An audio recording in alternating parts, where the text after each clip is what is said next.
Welcome to Deer and Deer Hunting TV. I'm Charlie Elsheimer. Our last episode covered whitetail behavior and hunting strategies for the end of the pre-rut and the rut seeking phase. This week we'll cover the final two phases of the whitetail rut, the chasing and breeding phase. These two phases are when the rut really begins to go bonkers. It's prime time to be in the woods. So come along with us as we discuss more rutting behavior and hunting strategies. But first, check out this hunt.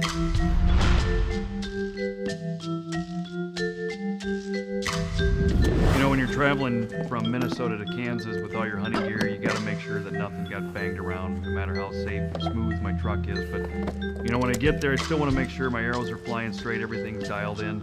You got to take a few shots. Oh, dead eye there. I think we're all right. You know, you can't take anything for granted at all, because, you know, the last thing you want to do is get out in the woods and either put a bad hit on a deer or completely miss. That's my fault. There's no excuse for something like that. I was hunting down in Kansas in the southeastern portion of the state mid-November down at Wheeler's Whitetails. I've been down here before in the past. I know they've got some monster bucks around here. What we got is we got about 6,800 acres that we're going to be hunting. Big chunk. Yes, pieces everywhere. Okay. I said I probably got 50 to 60 food plots. All of them have Imperial products in them. How big are the food plots? Most of them. Well, the biggest one I got is probably 5 acres. Most of the ones you'll be hunting over is half acre food plots. Okay.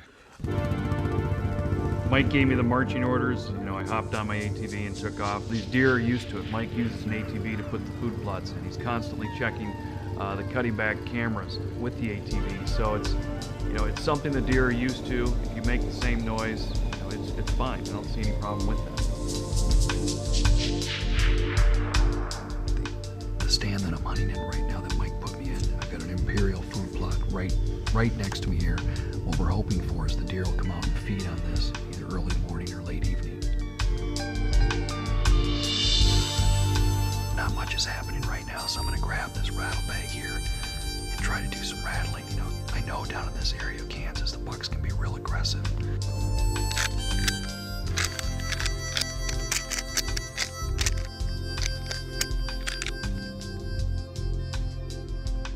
Oh, there's a buck right now. He's coming this way too. He's running.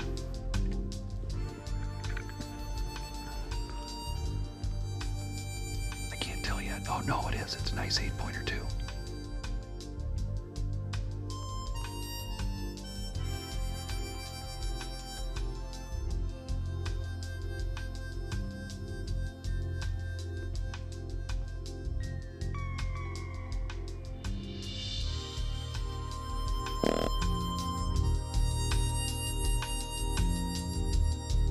This is my second day of the hunt. I think I'm gonna let this one go. You know, it's a tough decision, but you know, it's a decision I'm making right now.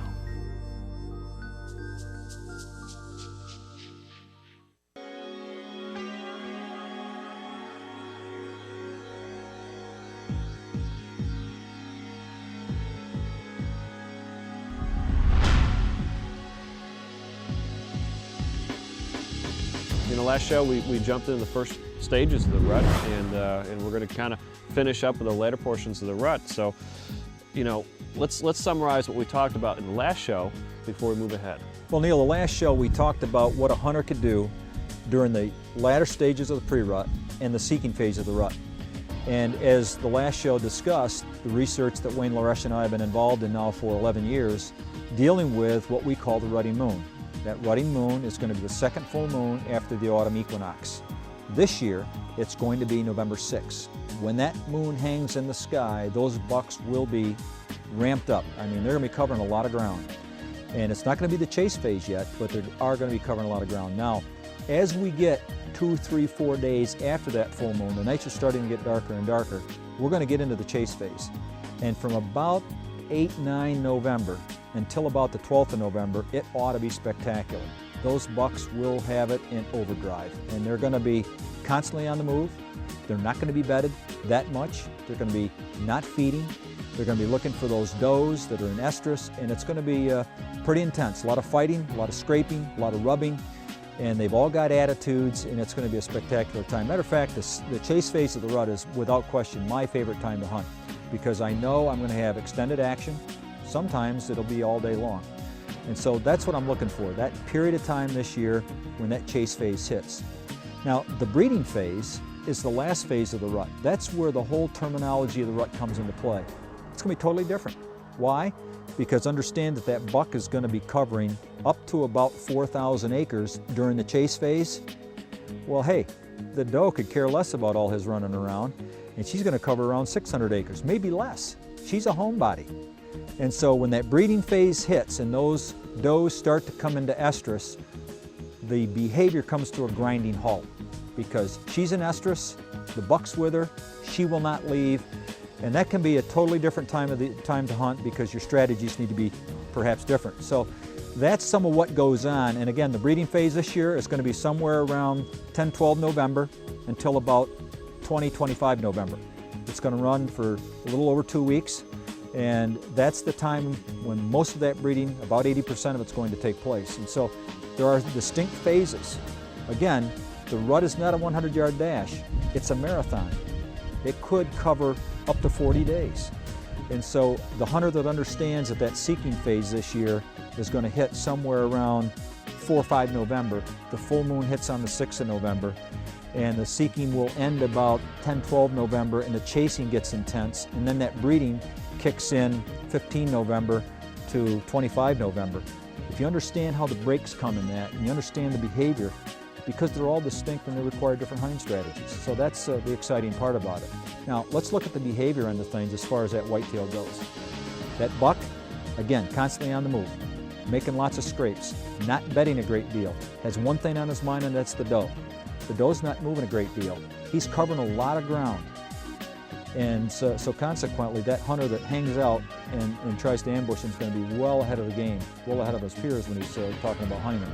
So if we're talking dates, Charlie, with the day that I want to sit from sun up to sundown, if I can do that, what's your prediction for that date? Sun up to sundown, if you can do that, it's going to be roughly 3 days after the full moon, 9 November. 9 November. To 12 to 13 days after that full moon.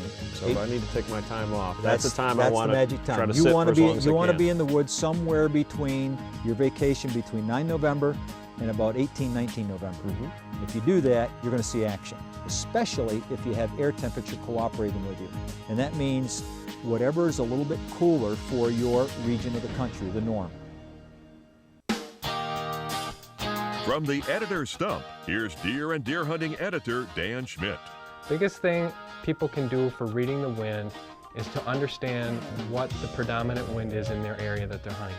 I hunt in an area where early season, the wind is usually out of the southwest. But just like a campfire, wind directions change at any given moment. Think about it. You're sitting around a campfire, sometimes that smoke's in your face, sometimes it's blowing away from you. Same thing happens when you're in a tree stand. So the best thing you can do is place your stand based on the predominant wind, and then keep a scent-free approach for hunting. That means taking a shower before you go hunting, keeping your clothes scent-free and in a scent-free bag, and then doing your best to stay out of a deer's line of sight when you're hunting.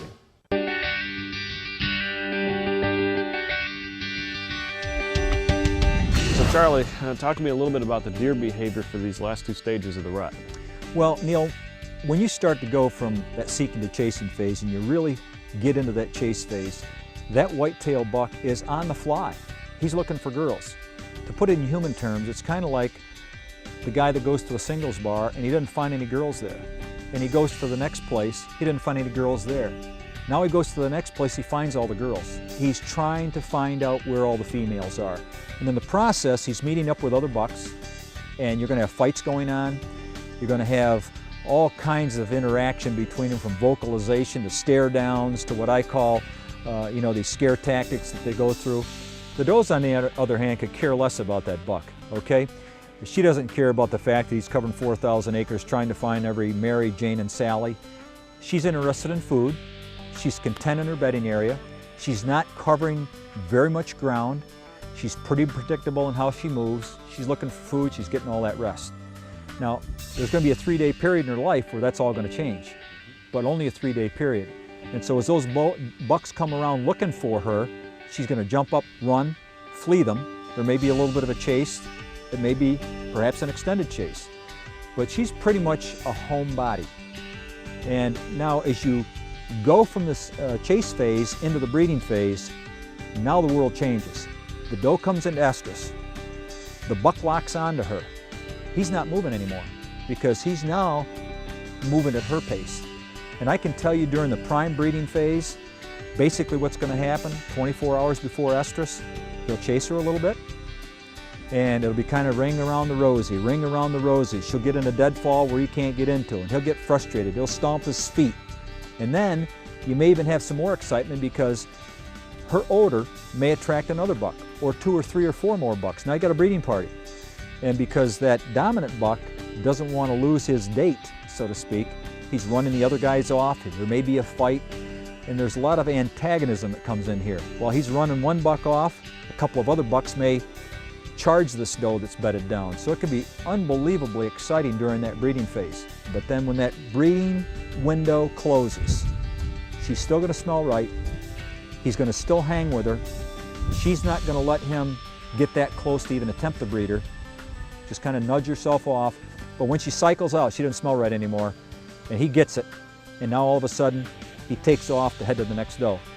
And so the breeding phase can be extremely difficult to hunt because of that, because everything comes to a screeching halt. If you've got a hot doe near your tree stand, you've won the lottery. If you don't have a hot doe near your tree stand, you're counting trees. That's pretty much what it's all about. Because those bucks aren't scraping anymore. They may be doing a little bit of rubbing, but they're not traveling a great deal because they're locked onto a doe, especially if your buck-to-doe ratio is way out of whack. And you got more than 3 adult does for every antlered buck. It's going to be a tough hunt when the breeding phase hits. So Charlie, what does this mean when it's time to go to the tree stands? The last 2 phases of the rut, how are we going to change our hunting strategy? Okay, during that chase phase of the rut, which again is going to really start to come into play about 9 November this year, until somewhere around 12, 13 November, when that really is going intense, I'm going to use the same strategies I use for the seeking phase, which are, I'm going to be hunting along a trail, 15 yards from the trail. I'm going to be hunting over a scrape either that I've made or the deer's made because I got that mock licking branch. I want to get him stopped. I'm going to be rattling. I'm going to be using a deer call. I'm in those transition zones where I would expect that buck to come through, between bedding area and feeding area. I'm trying to ambush him. I'm trying to vocalize with him. When that chase phase hits, I'm going to do the same things that I did in the seeking phase with one exception. Now I'm going to stay all day long. Why? Because in the chase phase of the rut is at a frenetic pace. Those bucks are on the move, if not 24 hours a day, or thinking about 24 hours a day. They're really on the move. And so by sun up to sundown, the hunter that knows that and can do that, he's going to be better off. Now let's look at the breeding phase. If I'm not seeing does in the seeking and the chasing phase, pull your tree stand, go where the does are. You want to be in their core area because that's where the action is going to be. I'm going to use a deer call, and I'm going to use that more than rattling antlers, and I'm going to use doe bleats, fawn bleats, because those are sounds that that buck associates with girls. And even if you don't see a buck, still use the call, but maybe use your calling sequence and break it up about every 20 minutes. But the key thing is, when you know the breeding's going to hit, and that's going to be 7 to 10 days after the full moon, and it's going to run for about 14 days thereafter. In that magic time, you know in your mind, I got to be thinking about changing strategies if I didn't see does in the seeking and the chasing phase. That's kind of the way it is. So, you know, it's an exciting way to hunt. All 3 phases require different strategies. And the whole key is here, the breeding phase is the toughest phase. The seeking phase is going to be okay, but that chase phase is spectacular because you've got those bucks on the fly and it's sun up to sundown kind of thing. So it's neat to know these kind of things and how they all unfold.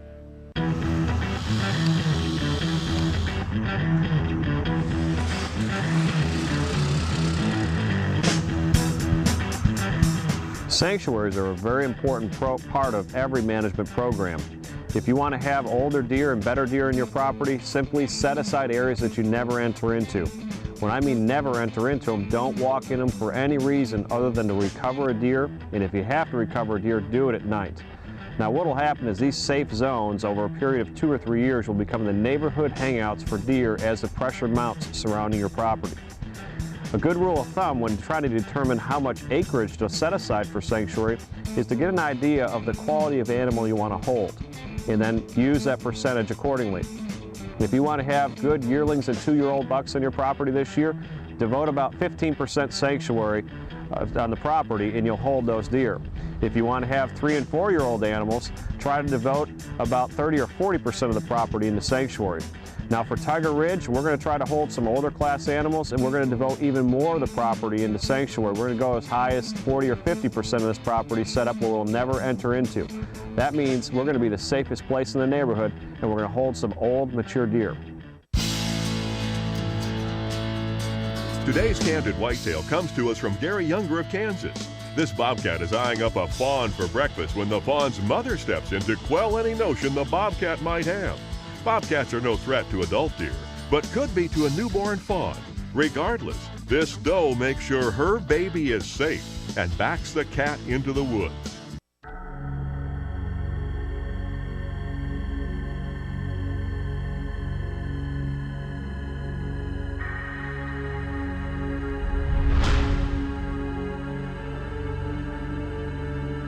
This is absolutely key when you're bow hunting. If you don't wear a mask, which I don't, so face paint is critical. People always spray that stuff on your clothes and your boots and all that other good stuff, but man, I'm telling you, get your hands for sure. Also, the other thing I'd love to do is get your bow. It's about an hour early before daylight right now. We're gonna go crawl in. We just want to make sure we get settled in, let things get settled down a little bit. Should be a great day. You know, yesterday had a nice 8-pointer come in. I passed on it, and then last night as we were sitting around, I was laying in bed, tossing and turning, kind of regretting it a little bit. Sure enough, this morning, first thing, I get the same opportunity about the same deer. So, not a different place, but same quality of deer.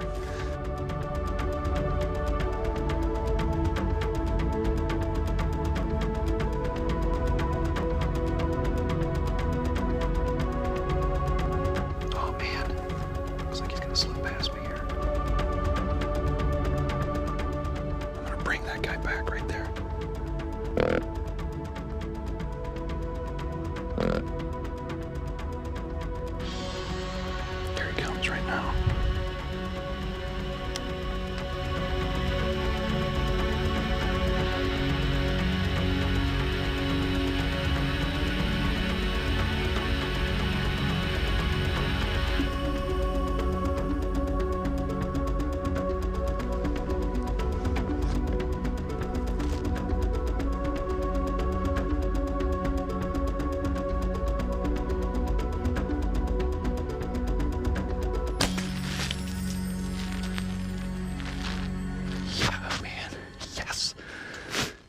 Perfect shot. Perfect shot. Let's go get him. That's a pretty good sign right there. That's a great sign. Right there. There. Which way did he go from here? Right there. There we are. We're back on it. Yeah. Nice.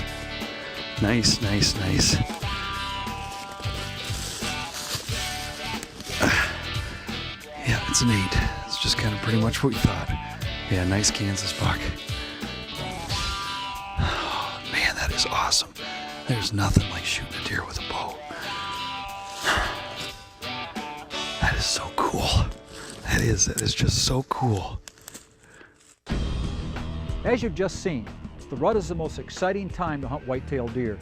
No other time can rival it for excitement. It brings out all the best in the whitetail. Next week we have another great show in store for you.